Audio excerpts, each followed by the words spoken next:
Hi everyone, it's Alice Morgan here and I am your UC for EDU 30005, and today we're going to do a flipped collaborate session on your second assignment for this subject, which is a case study, and it is 2,000 words and it is worth 50% of your grade. So let's have a look at the assignment overview. So as a teacher, you are required to provide inclusive and accessible learning environments for all children.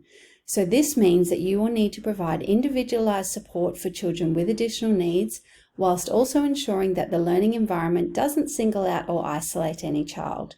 In this assignment, you will explore strategies and plans that look at individual and classroom-wide inclusion. Now, in this unit, but specifically in weeks 9 to 12, inclusion is not just about catering for individual disabilities one at a time. So what we want to see are inclusive programs and effective teachers that look at the child and not just the disability, and build learning environments and activities that embrace the strengths and differences of all children. So this assignment supports the last 3 learning outcomes of the unit, and those are 4, 5 and 6. You're welcome to click on those and read those another time. So let's get into the details. The assignment task requires you to critically analyse and reflect on a case study. So what we're going to do now is read the case study and profiles provided, and then we're going to talk about how you present a case study report on actions that you as a teacher would take to help ensure this setting is inclusive of all the children. So let's have a look at those children in the case study. The link is here. So the scenario that you've been given is, it's almost the end of the school year. The principal has phoned you and asked if you could be involved in transition activities. There's a speed dating style session planned where information of 5 of the children has been provided and discussed, and these are your notes on each of these students. Now, if you're doing the early childhood degree, you would write your report as the kinder teacher, and your report would detail the actions that the next teacher should take that would provide a learning environment inclusive of all children. And if you're studying the Bachelor of Primary degree, you would write a report on actions that you would take as a teacher to provide a learning environment inclusive of all children. And also, there is a note just here that you are able to make plans that would incorporate the use of a teacher's aide. So let's have a look at the children here. Tara. Tara is 5 years old and was born profoundly deaf. She is an outgoing student who loves socialising with her friends. Tara had cochlear implants at 2 years of age. She has oral language delays and has been supported by a speech pathologist. Joseph. Joseph has just turned 5 and will be the youngest child in your class. Joseph is currently being assessed for ADHD. He has trouble concentrating for long periods of time and becomes defiant when he's asked to do something that he doesn't want to do. Joseph's parents do not believe that he has ADHD, but they have supported the assessment. Lucy. Lucy is 6 years old. She's an only child. She has moderate cerebral palsy. She has a happy and vibrant personality and is well supported by her parents. She needs braces, medications, and adaptive technology to accomplish daily activities. Fiat. Fiat will be turning 7 years old in his foundation year. He's an only child. His mother has recently been diagnosed with cancer. Fiat is refusing to go to school because he doesn't want to be away from his mother. Mishka. Mishka is 6 years old. She's an outgoing and happy girl who loves learning. Mishka has been diagnosed with sensory processing disorder. She is hypersensitive to her environment and often becomes overwhelmed by multiple environmental stimuli. So let's have a look at the rest of the assignment details here. So we'll go back to the what your report should detail. So we've read the case study and the profiles of the children. Now it says, as the teacher, you need to cater not only for these 5 children, but also for every child in your care. Of course, you'll have a much bigger class than 5. You'll probably have 25 to 30 children in your class. Please ensure you follow the teachings of this unit and consider these children within the educational setting holistically rather than diagnostically.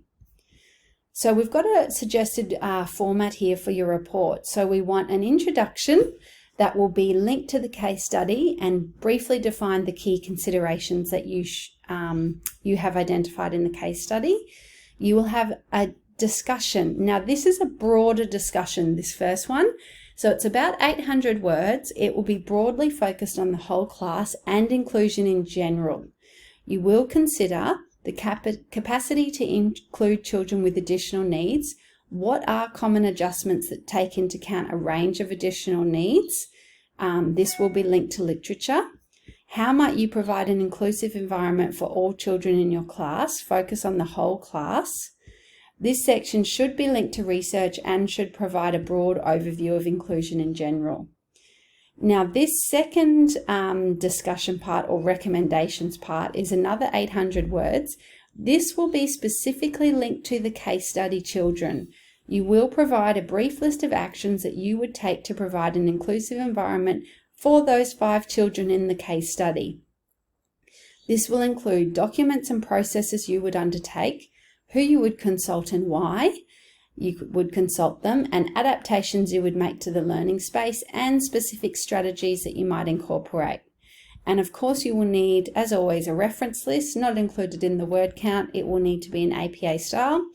And we recommend that you include appendices. These are not included in your word count, so you might choose to use some sketches of your classroom layout, some images, and some planning documents. So these are entirely optional, but recommended as they really enhance the detail of your report. Now, it's also important to include in your assignment links to curriculum. So if you're doing the early childhood degree, you might rely on the early years learning framework there.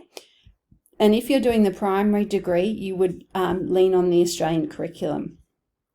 And don't forget down the bottom here, you've got your additional resources section. So this section here, they all take you to the Student Hub where you will be required to log in first.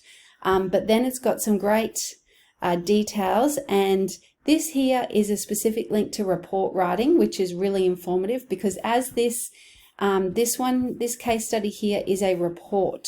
So it's important that you can use these subheadings and headings in your report. So that is absolutely fine. Now down the bottom here is your criteria. So I won't read that in this session. We will unpack that at a later date, but you're welcome to come through and read this across as to how and understand how you're going to gain your marks in each criteria. So we've got criteria 1 here, criteria 2, criteria 3, and criteria 4. And of course, if you need an extension, these are the buttons that require you to push down the bottom here. So this is 48 hours, and this is if you need longer. So please use these buttons, as I know a lot of you have already, rather than emailing individually. If you use these buttons, that's our central way of keeping track of requests. So it's much easier for us to keep track of things that way. Now, let's just jumping back to the children in the case study. So we've got our children here. I'm just going to start you off on a quick brainstorm of when you need to do your detailed discussion on how you would make plans. So this section here, recommendations for action, support and implementation, about 800 words. I'm just going to start you off with a very quick brainstorm on what does that look like? How could we make some recommendations for these children? So I'm going to have a look here. Let's have a look. So these are our children. We've got Joseph. I've just copied these details straight across from the case study info. 5 years old, youngest child. He's in the process of being diagnosed with ADHD. He has trouble concentrating, quite defiant, and the parents have their own opinion of his diagnosis. Lucy, 6 years old, only child, cerebral palsy. She's social and she requires braces, medications and adaptive technology. Tara, 5 years old, she was born deaf. She's again very social. She has cochlear implants, oral language delays and sees a speech pathologist. Mishka, 6 years old, another social child, has sensory processing disorder, is hypersensitive and gets overwhelmed easily. And Fiat, he was 7 years old, he's an only child, His mother has recently been diagnosed with cancer, and he has separation anxiety from being away from mum. So what kind of things could you as the teacher think about? So let's have a look here. We want to think about using a strengths-based approach for all our children. Will you apply differentiation for how the children can achieve daily tasks?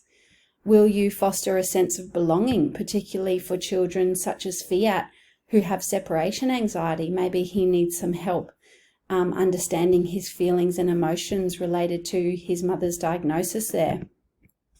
Will you use IEPs?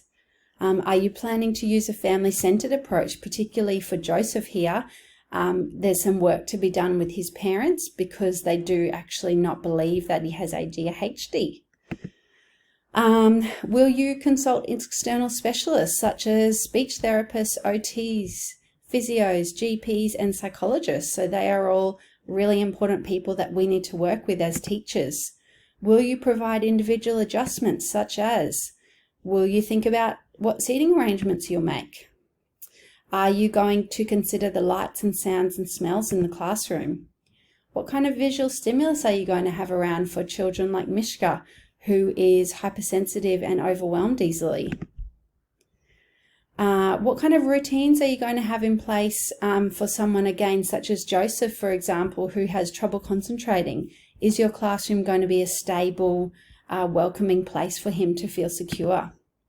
Are you going to provide cues of any sort for children such as Tara? So with her oral language delays, how are you going to provide cues for her? Are you going to wear a personal FM system so that Tara can hear everything that you're saying?